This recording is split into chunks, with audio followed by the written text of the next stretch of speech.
Over the past couple of weeks, there have been more pro-democracy rallies for Iran outside of Iran than inside. And that, of course, is because people, for the most part, are free to protest outside of Iran. The latest rally taking place in Washington, D.C., a few hundred people gathered at the reflecting pool at about 11:30 a.m., working their way up to Lafayette Park in Washington, D.C.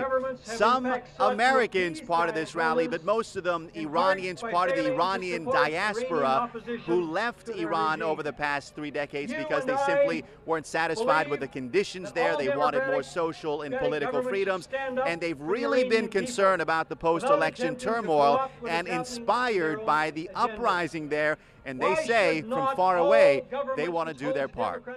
To hear the voice of the Iranian people, we need to have free and fair elections that is supervised by the United Nations.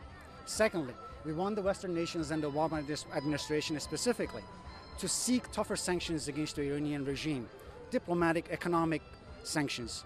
I'm here to support all of the Iranian people that have been fighting in Iran for the past 2-3 weeks after the elections and everything, and I'm here to support the revolution that is going on in Iran now. U.S. or Canada are trying to interfere. We're not. We're simply standing beside the people of Iran for getting rid of a totalitarian government.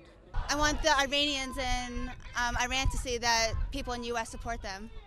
Because of the aggressive government crackdown in Iran, the number of protests there have dramatically decreased, and there appears to be very little recourse for the opposition. Nevertheless, the people here at this rally say they'll continue to try and make their voices heard. Most of these people are calling on the international community to cut off all diplomatic and economic relations with Iran. That's going to be part of a debate you'll be hearing for the weeks and months to come.